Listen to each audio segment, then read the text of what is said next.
शांताकारं भुजगशयनं पद्मनाभं सुरेशं विश्वाधारं गगनसदृशं मेघवर्णं शुभांगं लक्ष्मीकान्तं कमलनयनं योगभिर्ध्यानगम्यं वन्दे विष्णुं भवभयहरं सर्वलोकैकनाथं। ओम नमो भगवते वासुदेवाय श्री हरि। सभी मित्रों को मेरा नमस्कार। भगवान के जितने अवतार हुए हैं उन अवतारों की कथा को कहना, श्रवण करना, उनको मन ही मन गुनगुनाना, उनके इन कथा चरित्र और लीला अवतारों का बार बार मन में चिंतन करके आह्लादित होना, यह भी एक प्रकार की भक्ति है। नवदा भक्ति में आपने इसका एग्जाम्पल भी देखा है। प्रथम भगति संतन कर संगा, दूसर रतिमम कथा प्रसंगा। तो और श्रीमद् भागवत में अगर आप जाएंगे तो भगवान के जितने अवतार हुए हैं उन सारे अवतारों की कथाओं का भी वर्णन है। यूं हम श्रीमद् भागवत तो पढ़ते ही रहते हैं, कथा सुनाते ही रहते हैं, उन्हीं में से एक एक उत्तम चरित्र की कथा कोई न कोई लेकर के अगर हम सुनते रहें, हम अपने जीवन को धन्य बना लेंगे। भगवान की कथा को सुनने से पापी से पापी मनुष्य का जो मन है वह ऐसे निर्मल होता है जैसे साबुन से गंदे कपड़े को धो दिया जाए। तो ये कथा मात्र कोई कहानी नहीं है। ईश्वर के चरित्र की, अवतार की कथा सुनने से आपका हृदय निर्मल होता है। ऐसा मान के आपका मन करे, आपको अच्छा लगे या न लगे, फिर भी जोर जबरदस्ती इस मन को आप कथा में लगाएं और सुनें। मुझे आप एक बात बताएं, आप बीमार होते हैं, डॉक्टर अगर कोई आपको कड़वी औषधि देता है तो क्या आप मन से खाते हैं क्या? वही हाल हमारे इस जीवन का है। हम लोग भव रोगों से बीमार हैं और उसकी औषधि भगवान नाम की कथा और उनका नाम स्मरण हो सकता है। इसी क्रम में आज हम भक्त प्रहलाद की कथा लेकर के आए, जिसके कारण भगवान को नृसिंह अवतार लेना पड़ा। प्राचीन काल में हिरण्यकश्यप नाम का एक बहुत ही दुर्दांत राक्षस हुआ था। दुर्दांत इतना कि देवताओं को भी बंधक बना लेता था। इंद्र चैलेंज करता था। अपने साम्राज्य का विस्तार करने के साथ साथ अपनी प्रजा को बोल दिया कि तुम हमारा ही नाम लोगे, हमारा ही भजन करोगे, क्योंकि हम सबसे शक्तिशाली हैं। भगवान मन ही मन उसके अहंकार का आनंद लेकर के मुस्कुराते रहे कि समय आने पर इसका इलाज करेंगे।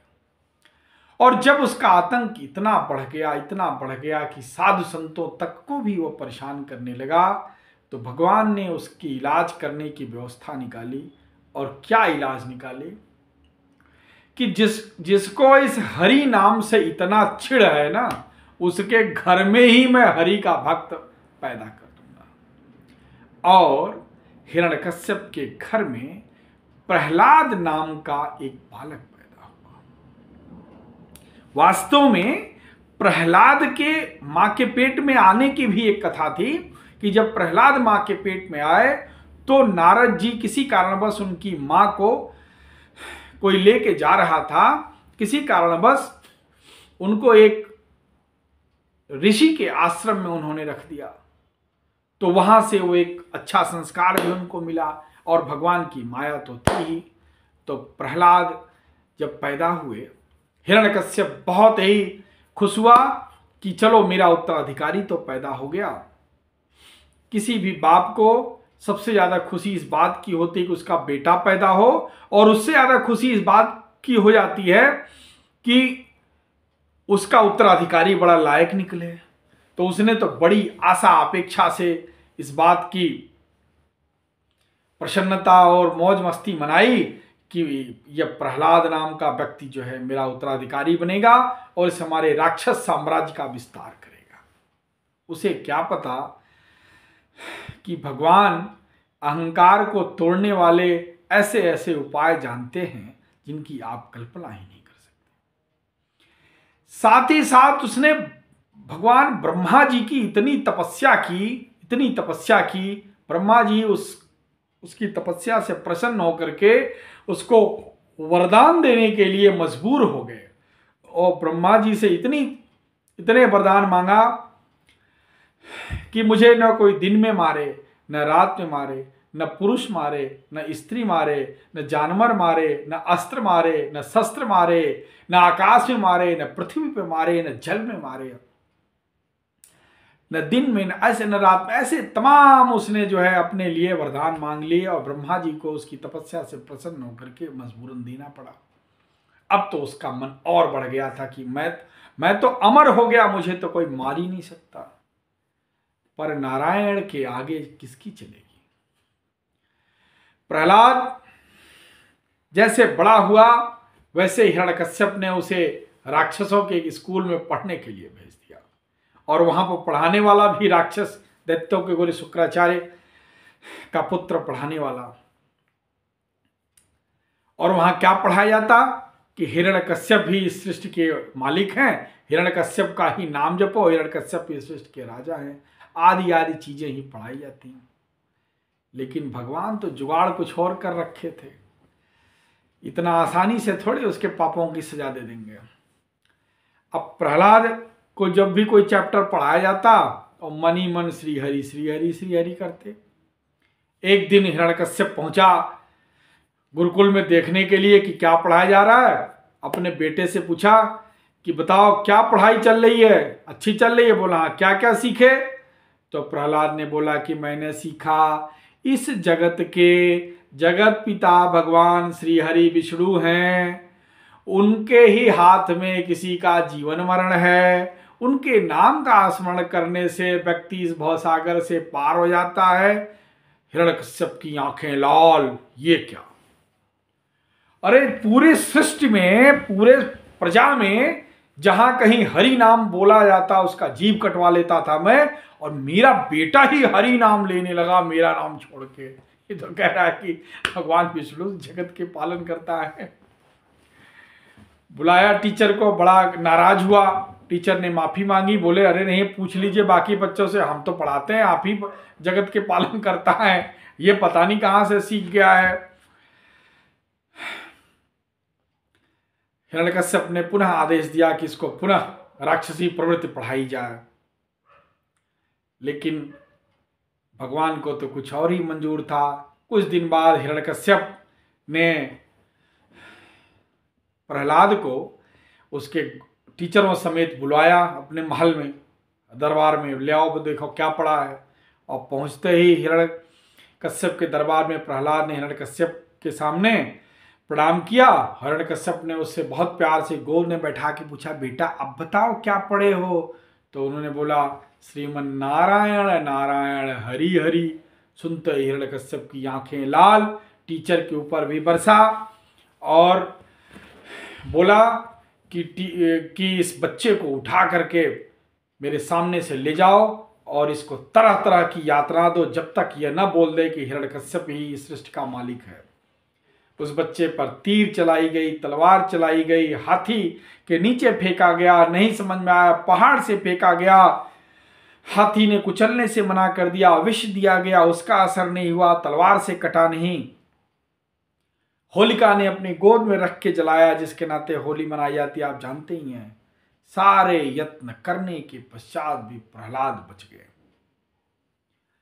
अंत में हिरण्यकश्यप क्रोध से पागल होकर के बोला कि इसका वध मैं ही करूंगा, मुझे लग रहा तुम लोग कोई चाल कर रहे हो। और गुस्से में पागल होकर के बोला, बालक अंत समय पूछ रहा हूं, अब बता दे इस सृष्टि का मालिक कौन है? उन्होंने बोला श्री हरि। बोला कहां दिख रहा है तुमको? बोला मुझे चारों तरफ श्री हरि दिख रहे हैं, इधर भी दिख रहे हैं। कहां? बोला इस खंभे में भी दिख रहे हैं। बोला हाँ दिख रहे हैं। बोला तो तेरे को अगर मैं मारूंगा कौन बचाएगा? हिरण्यकश्यप ने बोला जो आज तक बचाया वही मेरे को अभी बचाएगा। और ऐसा कह करके हिरण्यकश्यप, प्रहलाद जी ने बोला जो मुझे आज तक बचाया वही बचाएगा। ऐसा कह करके हिरण्यकश्यप प्रहलाद को अपनी गोद में लेकर के और तलवार उठाया और मारने की चेष्टा की। वैसे ही खंभा फाड़ करके भगवान नरसिंह अवतरित हो गए, प्रकट हो गए, और गुस्से से उनकी आंखें लाल, शरीर कांपता हुआ, और उन्होंने चिल्ला करके बोला, हे नरसिंह, हे हिरण्यकश्यप, छोड़ इस बालक को। आ गया मैं इसको बचाने के लिए। और हिरण्यकश्यप को पकड़ करके अपने बगनखों से उसके पेट को और उसकी छाती को फाड़ डाला। इस अवस्था में वो भगवान उसको अपनी जिंघा पर बैठाए थे। और कहाँ बैठे हुए थे? दरवाजे के मध्य में। क्यों? क्योंकि उसने वर मांग रखा था कि मेरी मृत्यु न आकाश में न जमीन पे, तो गोद में बैठा के मारा, न दिन में न रात में, तो संध्या काल में मारा, न पुरुष न स्त्री न जानवर, तो नृसिंह भगवान जो शेर और मनुष्य के रूप दोनों मिला के थे, और इस प्रकार उस आतताई का अंत किया। परम क्रोध में रहते हुए भगवान नरसिंह की प्रार्थना करने बहुत सारे देवी देवता आते, लेकिन उनके क्रोध को देख करके एक श्लोक में प्रणाम करके चले जाते। अंत में देवताओं ने माता लक्ष्मी से प्रार्थना किया। माता लक्ष्मी आरती करने आई, लेकिन उनके क्रोध के सामने वह भी नहीं टिकी। भगवान ने भक्त प्रहलाद को बहुत साल तक राज करने का आज्ञा दे करके, प्रहलाद तो बोलते रहे कि भगवान मुझे आपकी भक्ति चाहिए।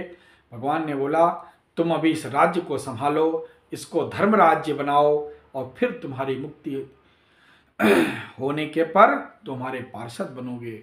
ऐसा कह करके सभी देवी देवताओं ने कई सारी स्तुति की। भगवान का गुस्सा शांत हुआ, और इस प्रकार नृसिंह अवतार का अवतरण हुआ, जिसका हेतु हिरण्यकश्यप के आतंक से मुक्ति थी। ओम नमो भगवते वासुदेवाय। श्री हरि।